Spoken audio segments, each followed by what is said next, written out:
5 अक्टूबर को बीजेपी की ताबूत में हरियाणा कील ठोक देगा और बीजेपी का हरियाणा में सुपड़ा साफ हो रहा है। जो 5 अक्टूबर है उस दिन वोटिंग होगी।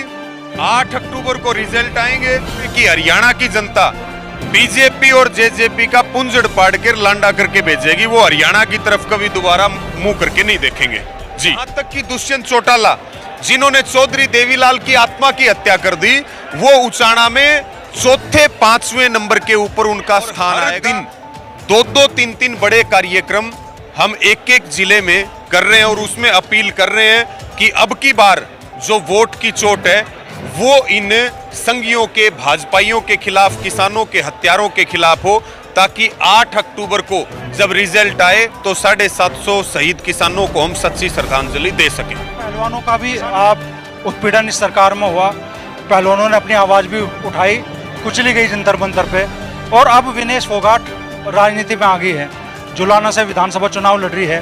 क्या किसान संगठन उनके समर्थन? बीजेपी जननायक जनता पार्टी की जगह जमानत जब्त पार्टी होगी।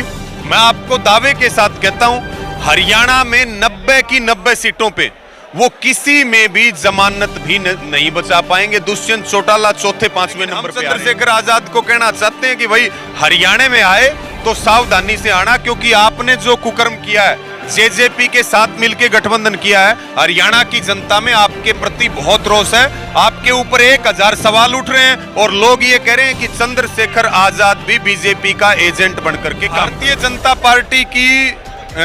जनता पार्टी 20 से 25 सीटों में सिमट लेगी।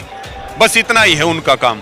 और एक बार सत्ता से चले गए तो आगे फिर हरियाणा में तो कभी सत्ता में आ नहीं सकते, क्योंकि हरियाणा के लोग तो बाट देखने लग रहे हैं। 10 साल हो गए, 10 साल में इन्होंने किसी भी वर्ग की एक भी ऐसा वर्ग नहीं छोड़ा जिसको खून के आंसू ना रुलाए हो। तो अब की बार ब्याज समेत हिसाब करेंगे, क्योंकि हरियाणा कभी किसी का बाकी नहीं रखता। सिसोली में आज मासिक पंचायत हुई तो हरियाणा से भी भारतीय किसान यूनियन के बड़े नेता और बड़ी तादाद में हरियाणा के किसान भी इस मासिक पंचायत में शामिल होने के लिए पहुंचे। विनेश फोगाट को भी आज आना था, लेकिन वो चुनाव लड़ रही है, राजनीतिक कारणों से आज नहीं आ पाई। हमारे साथ है रवि आजाद जी। तो आजाद भाई, हरियाणा में क्या माहौल देखने के लिए मिल रहा है इस वक्त? हरियाणा में माहौल पूरा गर्म है और माहौल पूरा बीजेपी के खिलाफ है। और 5 अक्टूबर को बीजेपी की ताबूत में हरियाणा कील ठोक देगा और बीजेपी का हरियाणा में सुपड़ा साफ हो रहा है। और ये देन है सारी किसान आंदोलन की। और जो 5 अक्टूबर है उस दिन वोटिंग होगी। 8 अक्टूबर को रिजल्ट आएंगे और ये हम तो सिसोली की धरती से कह रहे हैं कि हरियाणा की जनता बीजेपी और जेजेपी का पुंजड़ पाड़ कर लांडा करके भेजेगी। वो हरियाणा की तरफ कभी दोबारा मुंह करके नहीं देखेंगे जी। जो 13 महीने का लंबा संघर्ष चला और हरियाणा की बड़ी भूमिका उसमें रही, चुनाव पे कितना असर आप उसका मानते हैं? देखिए, चुनाव पे बड़ा असर रहा है। हरियाणा में 10 लोकसभा की सीटें हैं, 5 सीटें बीजेपी की घटी हरियाणा में, और 5 सीटें हरियाणा में किसी विपक्ष की पार्टी को नहीं मिली, बल्कि वो सीटें जनता ने जीती हैं। इसी तरह से विधानसभा की बात करें तो बीजेपी वर्सेस जनता का चुनाव है। वहां चुनाव जनता लड़ रही है और आक्रोश है 750 किसानों की शहादत का। 13 महीने तक किसानों को आंदोलन पे बैठना पड़ा। अग्निवीर योजना का बहुत बड़ा मुद्दा है और तमाम वो मुद्दे जिस भी वर्ग ने आंदोलन किए, इन बीजेपी और आरएसएस वालों ने उनके खिलाफ साजिश की, उनको लाठियां मारी, किसानों की जान ली, किसानों को आतंकवादी कहा, उनको खालिस्तानी कहा, उनको चीनी और पाकिस्तानी कहा।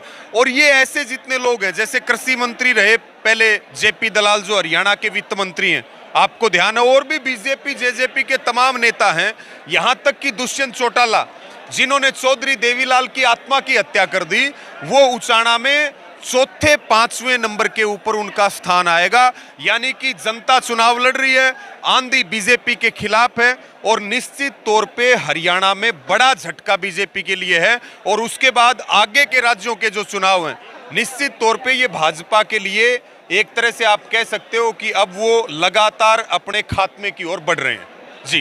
भाजपा का विकल्प क्या बन रहा है फिर?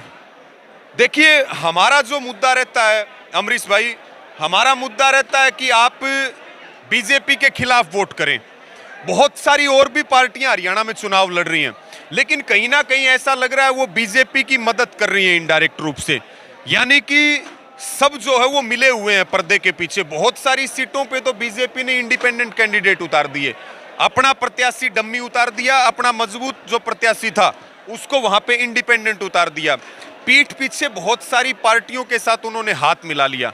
हम व्यक्तिगत रूप से हम किसी का समर्थन नहीं करते, ना हम किसी कैंडिडेट का करते, ना किसी पार्टी का करते। जो संयुक्त किसान मोर्चा की अपील है कि बीजेपी की पोल खोलो, बीजेपी का विरोध करो और बीजेपी को सजा दो, उसी के तहत गांव-गांव में शांतिप्रिय तरीके से सवाल पूछे जाते हैं बीजेपी और जेजेपी नेताओं से। हालांकि उनके पास जवाब कोई नहीं होता और हम ये कहते हैं जो बीजेपी के प्रत्याशी के सामने सबसे मजबूत प्रत्याशी है, चाहे वो किसी भी दल का हो और भले ही वो निर्दलीय ही क्यों ना हो, आप उसको वोट ज्यादा से ज्यादा दें और वोट दिलवाएं ताकि बीजेपी का प्रत्याशी हार जाए। आगे आने वाली जो पार्टी है, पहले ही नजीर पेश कर दी है बीजेपी का जो शासन है, तो पहले ही नजीर पेश कर दी है कि बीजेपी का ये हाल होगा, तो अगर तुमने कल को गलत काम किया तो फिर आपका भी यही हाल होगा। और हरियाणा हो लोकसभा चुनाव की तरह, जो आंदोलन की कमान है वो जनता अपने हाथ में रखेगी, ये बिल्कुल स्पष्ट है।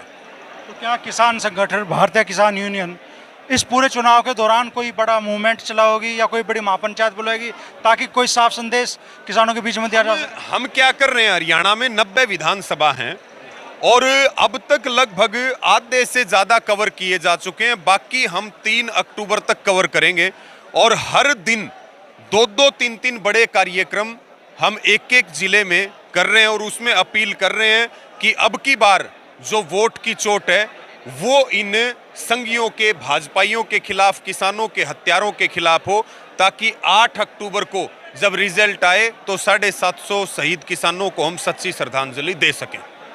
किसानों के साथ साथ पहलवानों का भी उत्पीड़न इस सरकार में हुआ, पहलवानों ने अपनी आवाज़ भी उठाई, कुचली गई जंतर मंतर पे, और अब विनेश फोगाट राजनीति में आ गई है, जुलाना से विधानसभा चुनाव लड़ रही है। क्या किसान संगठन उनके समर्थन में?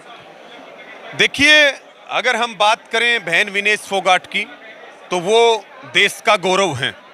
राजनीति में आना उनका अपना निर्णय है।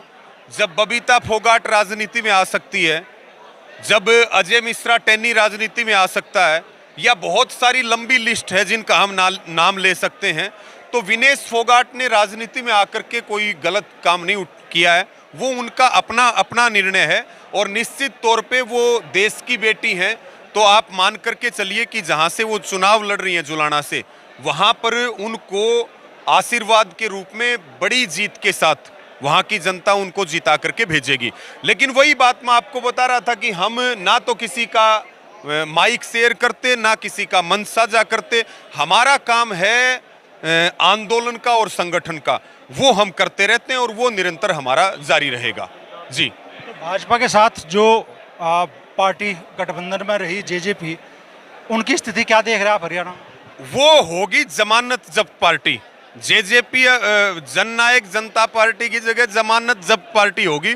मैं आपको दावे के साथ कहता हूं, हरियाणा में 90 की 90 सीटों पे वो किसी में भी जमानत भी नहीं बचा पाएंगे। दुष्यंत चौटाला 4-5वें नंबर पे आ रहे हैं और आपके यहाँ से एक सांसद बने हैं, ये नगीना से सांसद बने चंद्रशेखर आजाद, और उनको सब बड़ी सम्मान की दृष्टि से देखते थे क्योंकि वो लगातार किसान आंदोलन का भी समर्थन करते रहे, संविधान की रक्षा के लिए भी वो काम करते रहे, पहलवानों के आंदोलन में भी वो सबसे सक्रिय रहे, अग्निवीर योजना के खिलाफ भी वो सक्रिय रहे। लेकिन हमें हैरानी उस वक्त हुई कि अभी उनका जन्म भी राजनीति में नहीं हुआ था, उससे पहले ही उन्होंने भ्रूण हत्या अपनी पार्टी का करने का काम किया है। उन्होंने हरियाणा में दुष्यंत चौटाला के साथ गठबंधन किया। दुष्यंत चौटाला बहुत दूर की बात है, दुष्यंत चौटाला के नाम से अगर कोई कुत्ता भी आ जाए गली में तो आज के दिन हरियाणा की जनता उनको भी देखना पसंद नहीं करती। लेकिन चंद्रशेखर आजाद ने क्या घालमेल किया है वो तो चंद्रशेखर आजाद बता सकता। लेकिन हम चंद्रशेखर आजाद को कहना चाहते हैं कि भाई हरियाणा में आए तो सावधानी से आना, क्योंकि आपने जो कुकर्म किया है, जेजेपी के साथ मिलकर गठबंधन किया है, हरियाणा की जनता में आपके प्रति बहुत रोष है। आपके ऊपर 1000 सवाल उठ रहे हैं और लोग ये कह रहे हैं कि चंद्रशेखर आजाद भी बीजेपी का एजेंट बनकर के काम कर रहा है। जी, तो भारतीय जनता पार्टी की कितनी सीटें आते देख रहे हैं आप विधानसभा चुनाव में? देखिए, भारतीय जनता पार्टी 20 से 25 सीटों में सिमट लेगी, बस इतना ही है उनका काम। और एक बार सत्ता से चले गए तो आगे फिर हरियाणा में तो कभी सत्ता में आ नहीं सकते, क्योंकि हरियाणा के लोग तो बाट देखने लग रहे हैं। 10 साल हो गए, 10 साल में इन्होंने किसी भी वर्ग की एक भी ऐसा वर्ग नहीं छोड़ा जिसको खून के आंसू ना रुलाए हो। तो अब की बार ब्याज समेत हिसाब करेंगे, क्योंकि हरियाणा कभी किसी का बाकी नहीं रखता। हम उधार पूरी चुकता करते हैं, हमारा हिसाब किताब एकदम फिट है। तो बड़ी बात रवि आजाद कह रहे हैं कि हरियाणा का किसान किसी का हिसाब आप अधूरा नहीं रखता। बीजेपी का हिसाब भी हरियाणा का किसान चुकता करने जा रहा है। और वो कह रहे हैं कि 20 से 25 सीटों में मैक्सिमम भारतीय जनता पार्टी सिमटने वाली है। और उनके निशाने पे दुष्यंत चौटाला के साथ साथ ही उनके साथ गठबंधन में हरियाणा से चुनाव मैदान में उतरे चंद्रशेखर आजाद भी आ गए।